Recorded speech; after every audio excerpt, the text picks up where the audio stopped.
जो कह रहा है कि एक रेलगाड़ी 480 किलोमीटर की दूरी समान चाल से चलती है, ठीक है। एक समान चाल से 480 किलोमीटर की दूरी तय कर रही रेलगाड़ी, यदि उसकी चाल 8 किलोमीटर प्रति घंटा कम होती तो वह उसी दूरी को तय करने में कितनी 480 किलोमीटर की दूरी को तय करने में 3 घंटा अधिक लेती रेलगाड़ी की चाल। बताओ।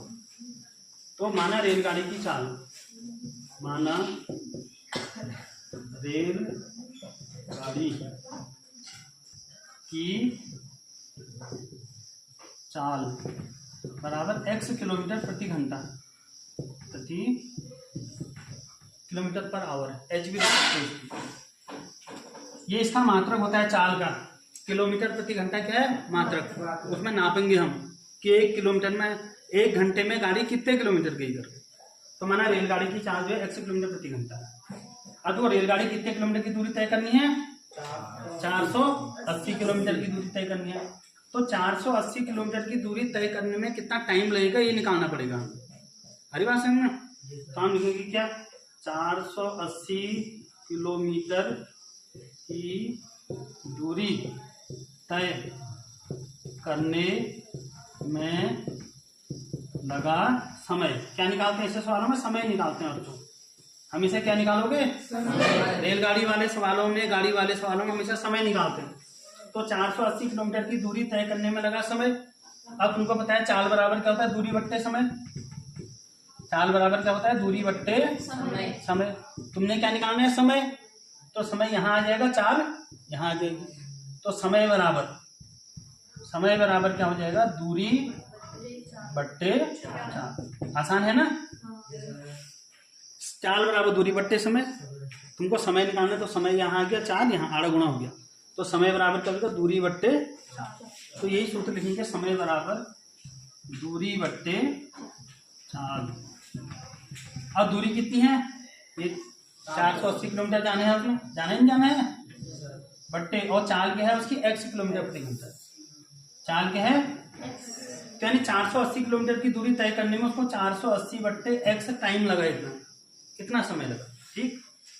अब क्या कह रहा है? देखो, यदि उसकी चाल 8 किलोमीटर प्रति घंटा कम होती, माना जो x की चाल से चल रहा है, वो कह रहा है कि अगर ये इस चाल से न चले, उसकी चाल अगर 8 किलोमीटर प्रति घंटा क्या हो जाए? कम हो जाए। तो अगर इसकी चाल 8 किलोमीटर प्रति घंटा कम हो जाएगी तो इसकी चाल क्या हो जाएगी? फिर x माइनस 8 होगी, नहीं होगी? 8 किलोमीटर प्रति घंटा का चाल कम हो जाएगी तो रेलगाड़ी की चाल क्या हो जाएगी? x minus 8। ठीक। तो यदि रेलगाड़ी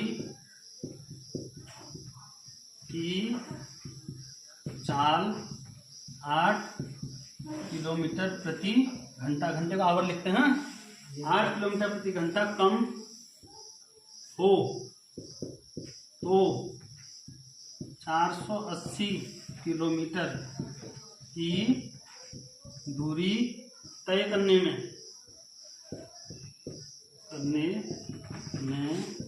लगा समय। अब देखो, पहले हमने समय कब निकाला? जब उसकी चाल क्या थी? x थी। तो हमने कहा कि 480 किलोमीटर की दूरी तय करने में लगा समय बराबर दूरी बट्टे चाल। तो दूरी 480 थी और चाल क्या थी? x। ये हो गया। अब उसकी चाल अगर वह करें कि 8 किलोमीटर प्रति घंटा धीमी चलने लग जाए, कम होगी, तो यदि रेलगाड़ी की चाल 8 किलोमीटर प्रति घंटा कम हो जाएगी तो तब अब दूरी तो वही रहेगी, दूरी थोड़ी होगी कम, दूरी तो 480 है। तब 480 किलोमीटर की दूरी तय करने में कितना टाइम लगेगा ये बताना है। अब वही समय बराबर क्या होता है? दूरी बट्टे चाल। सूत्र तो वही रहेगा, समय बराबर दूरी बट्टे चाल। देखो, दूरी तो अपने 480 किलोमीटर की तय करनी है। अब लेकिन चाल कम होगी है।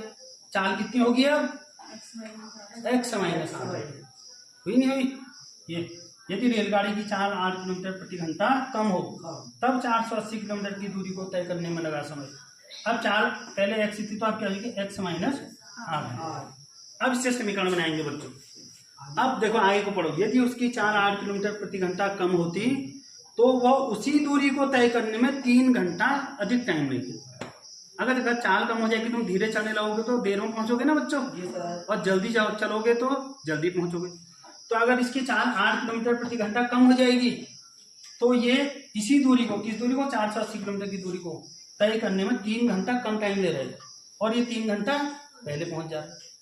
ये 3 घंटा लेट पहुंचेगा क्योंकि उसकी चाल कम होगी। अब दोनों को लिखेंगे और समीकरण बनाएंगे। देखो 480 बट्टे एक्स माइनस 8, यहाँ भी लिखेंगे क्या 480 बट्टे एक्स, एक ये लिखेंगे 480 बट्टे एक्स माइनस 8, एक क्या लिखेंगे 480 बट्टे एक्स। अब इन दोनों को तुमने बराबर करना है। क्या करना है? बराबर करना है। तो जो जब इसकी चाल 8 किलोमीटर प्रति घंटा कम हो जा रही है तब ये 3 घंटे अधिक टाइम ले रहा है। कौन ले रहा है? 3 घंटे अधिक या। तो इन दोनों को बराबर करने के 3 इसमें जोड़ोगे, इसमें जोड़ोगे, इसमें जोड़ोगे, क्योंकि ये तो 3 घंटा ज्यादा ले रहा है ना टाइम। आज मैं बात समझ में नहीं आ रही। ये 3 घंटा ज्यादा ले रहा है टाइम, तो ये अब बराबर अगर 3 इसमें जोड़ोगे फिर तो 6 घंटा ज्यादा हो जाएगा। तो इन दोनों को बराबर करने के लिए 3 इस वाले में जोड़ूंगा। ये क्लियर हुआ? ठीक हो गया। इसको इधर ले आओ। 480 बट्टे एक्स माइनस 8 और बराबर, चलो इसका यही, इसको इधर ले आते हैं। ये हो जाएगा माइनस 480 बट्टे एक्स और धन 3 इधर आगे क्या हो जाएगा -3 बराबर 0। अब इसका लॉसअपल लेंगे बच्चों। अभी तक का तुमने जो लॉसअपल लिए थे 1/2 धन 2/3, 2 और 3 को ले लिया उधर, 1/2 धन 2/3, तुमने कहा कि 2 और 3 का होकर ना 6 लॉसअपल आ गया। ठीक है। अब इस समय ये वाली कंडीशन नहीं है यहाँ पर। यहाँ आपको जो है x भी है, x माइनस 8 भी है, 1 भी है।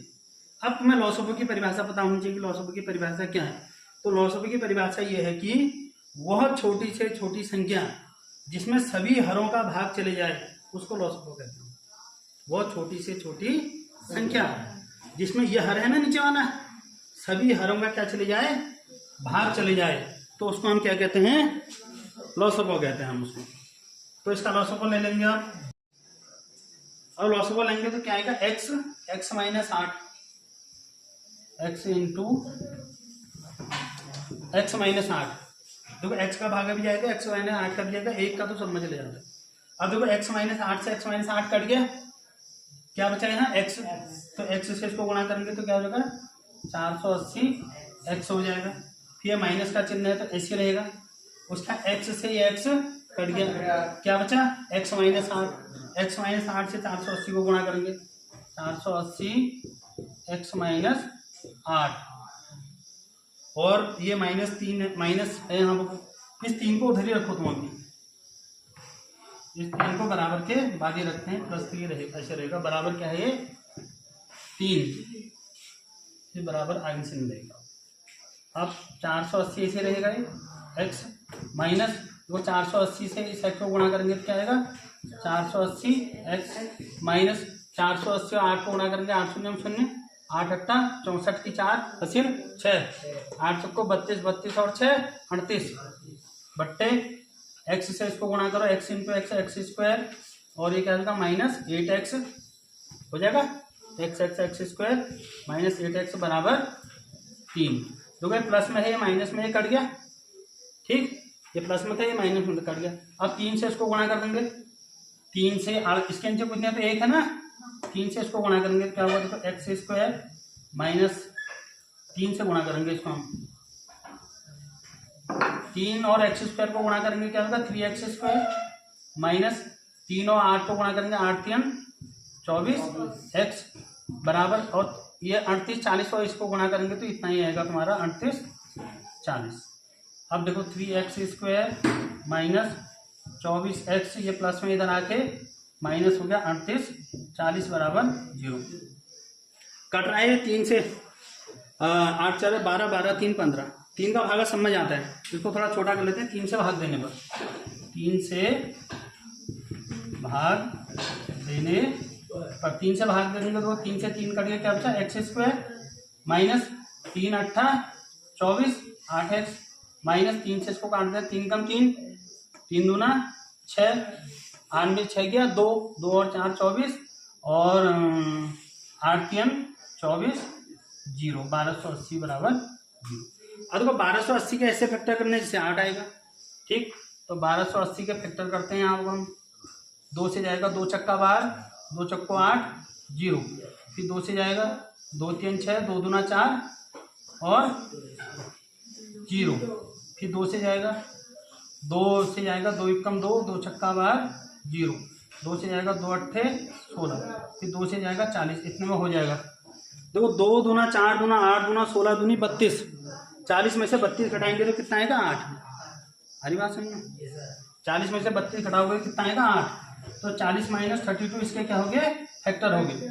तो एक्स स्क्वायर माइनस 8 की जगह पर क्या आएगा 40 माइनस 32, और ये एक्स ऐसी रहा माइनस 1280 बराबर 0। अब देखो एक्स स्क्वायर तो ऐसे रहा बच्चों, माइनस 40 और एक्स को गुणा करोगे क्या आएगा 40x, माइनस माइनस प्लस 32 और एक्स को गुणा करेंगे कितना आएगा 32x माइनस 1280 बराबर 0। यहाँ एक्स कॉमन आया, एक्स से एक्स कट गया क्या बचा एक्स, माइनस एक्स से एक्स कट गया क्या बचा 40, प्लस यहाँ 32 कॉमन आएगा, और 32 से 32 कट गया एक्स, माइनस ये किसके में आ जाएगा 40 में आ जाएगा 0। तो एक तो हो गया तुम्हारा x प्लस 32, एक क्या हो गया x माइनस 40 बराबर 0। तो जब x प्लस 32 बराबर 0, x प्लस 32 बराबर 0, तो x बराबर कितना हो जाएगा 32, या अमान्य हो जाएगा, माइनस में है, हो जाएगा अमान्य क्योंकि 4 ऋणात्मक की होगी। और जब x माइनस ये 40 बराबर 0 होगा तो x बराबर क्या आएगा 40, तो ये होगा मान्य हमारा। यह अमान्य होगा क्योंकि 4 ऋणात्मक नहीं होती है, इसलिए रेलगाड़ी की चाल बराबर x मानी थी तो 40 किलोमीटर प्रति घंटा। आया समझ में तुम्हें? तो कह रहा माना रेलगाड़ी की चाल क्या है x किलोमीटर प्रति घंटा, तो 480 किलोमीटर की दूरी को